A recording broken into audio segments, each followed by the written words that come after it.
Welcome to China in Focus. I'm Tiffany Meyer. Our top story, critical developments as flooding batters China.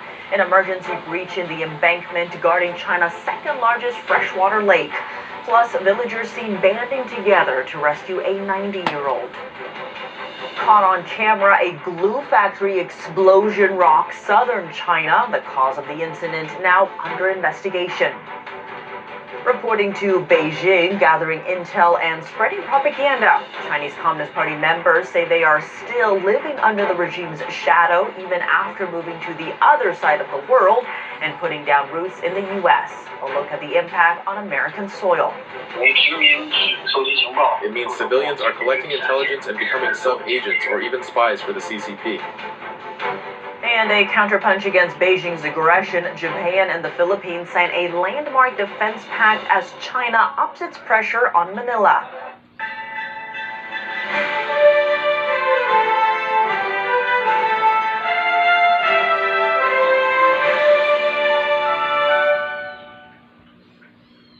A major breach in an embankment guarding China's second largest freshwater lake. Over 5,000 residents evacuated overnight and multiple villages submerged. The breach was over 700 feet wide.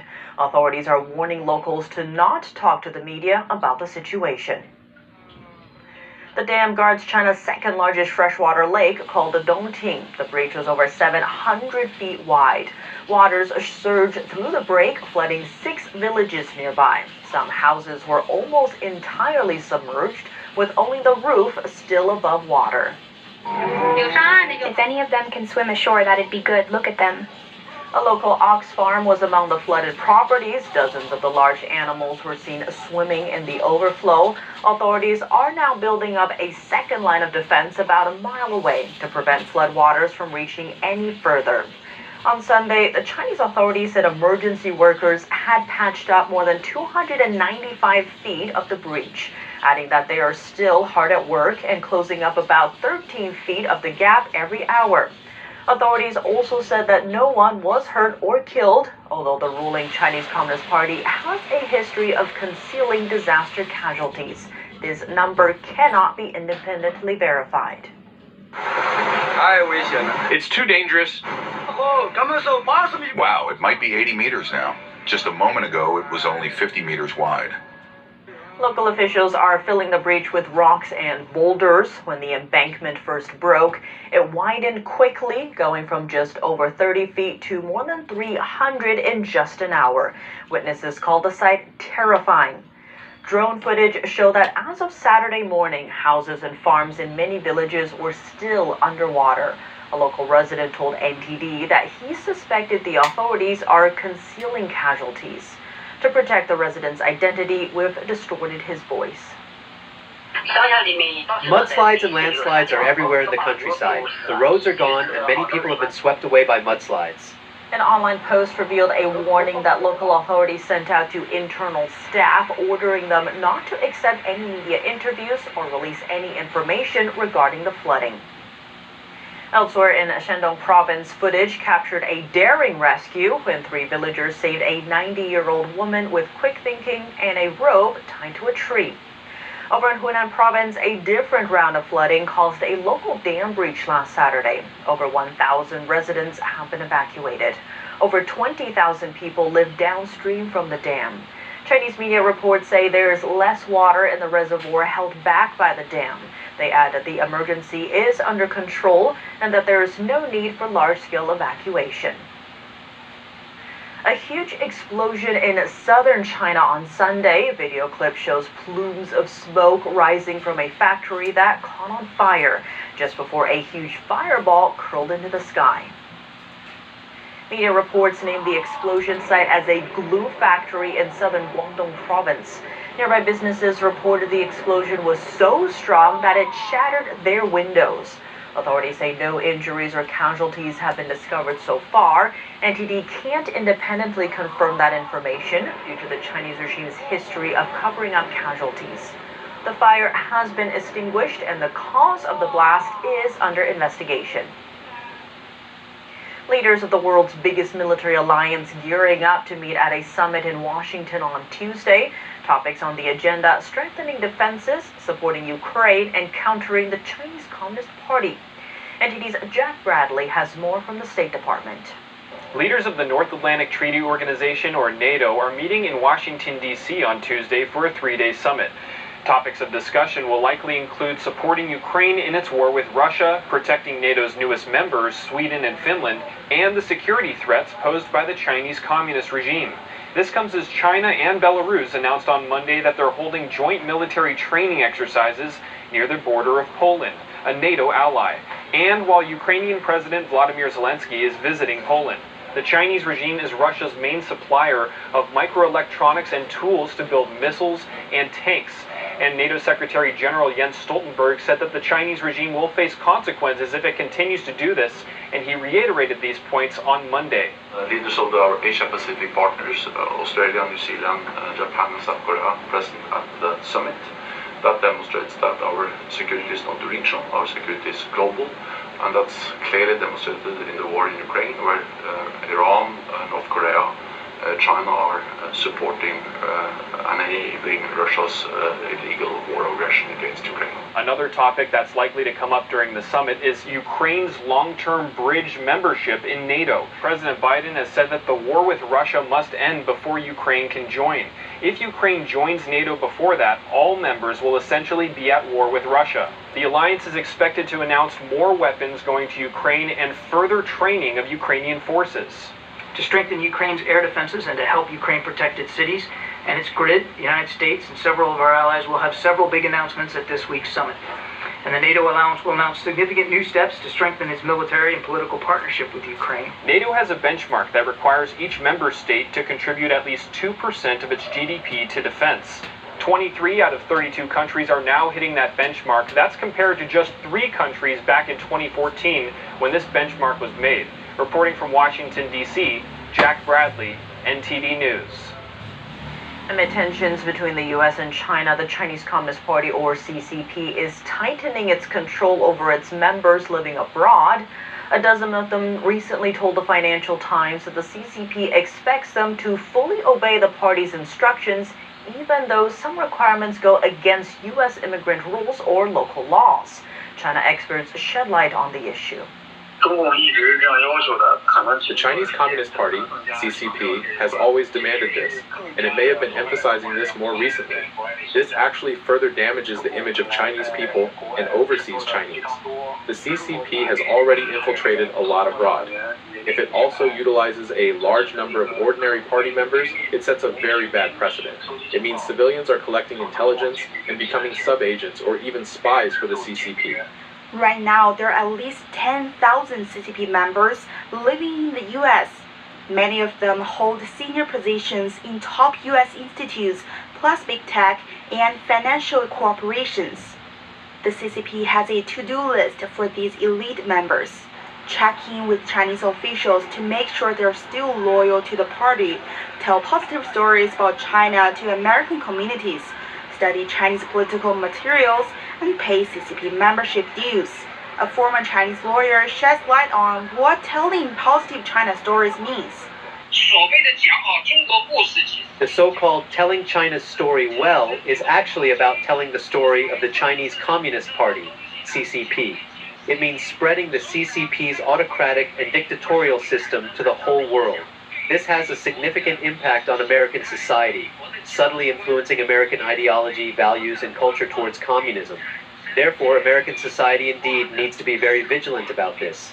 For those who are still studying, the CCP and its affiliated Youth League have been requiring them to contact Communist Party cells every 6 months since 2019.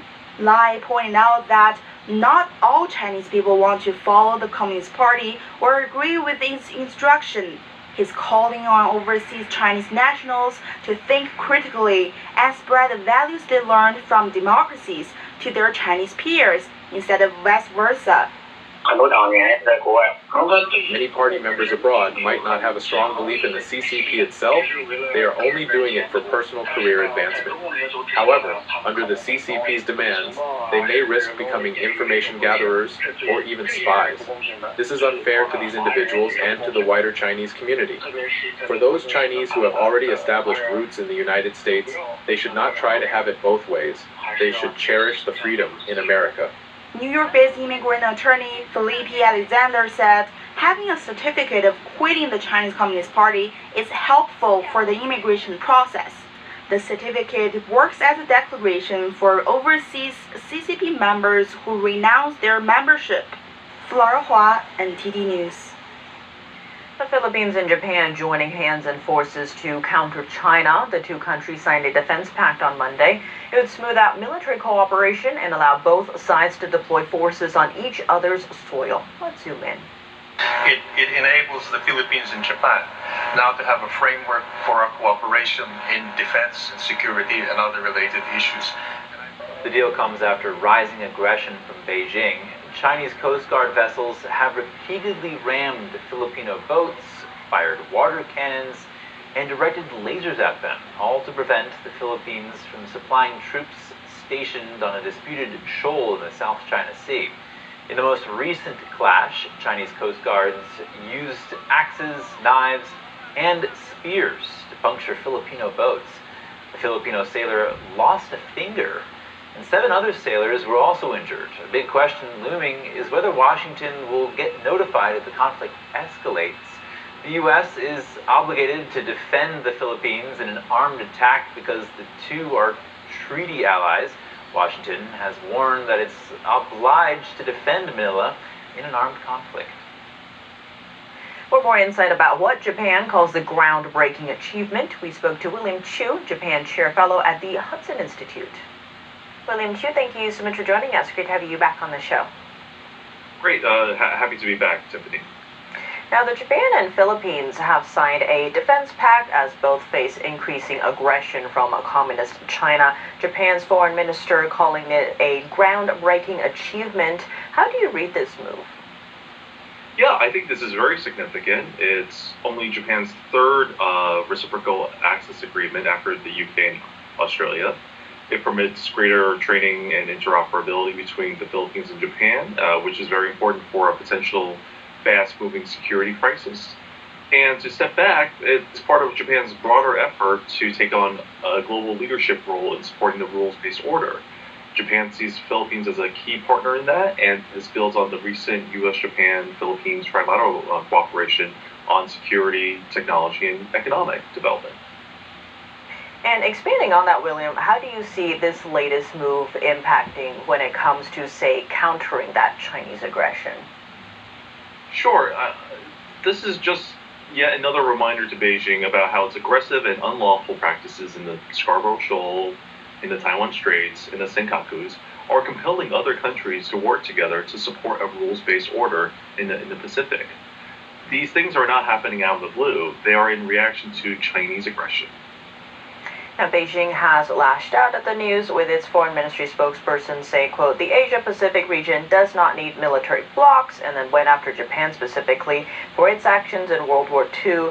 Now, what is the likely impact of this Japan-Philippines deal, especially when it comes to countering Chinese aggression? Look, this is not a military bloc. It's a sensible reaction to build out cooperation in a more increasingly dangerous security environment. Certainly, it pales in comparison to the no-limits partnership that Beijing has promised Moscow. As for Japan's actions in World War II, that's laughable. Japan has the highest approval ratings of any country in Southeast Asia, among Southeast Asia. And ask any Southeast Asian country about which country they're most concerned about, Japan will not be mentioned. Now, zooming out a bit, actually, how important is Japan as an ally to the U.S., especially in this region? So Japan is America's most important ally, both in terms of capabilities as well as worldview. It is the fulcrum of the U.S. lattice work of partnerships in the Pacific that I mentioned earlier. We cooperate in multiple dimensions, be it security, economics, technology, diplomacy. And now that Japan has taken on the responsibility of becoming a global leader in supporting the rules-based order, this opens up greater opportunities for meaningful and deep cooperation between our two countries. So it sounds like, in a way, it's allies bonding together to maintain that peace on the world stage. Is that a fair assessment? Exactly, yeah. And I think bringing on new partners like the Philippines only strengthens that cooperation between the U.S. and Japan. William Chu, thank you so much for your time. Great, thank you. Coming up, tensions in the South China Sea are rising. An expert says the U.S. has contributed because Washington hasn't backed the Philippines when it should have. The Americans purposely said nothing so that they wouldn't embarrass the Chinese, thinking the Chinese would appreciate the gesture. Chinese leader Xi Jinping, Russian President Putin, and Ukrainian President Zelensky. Hungary's prime minister met with all three in just a week.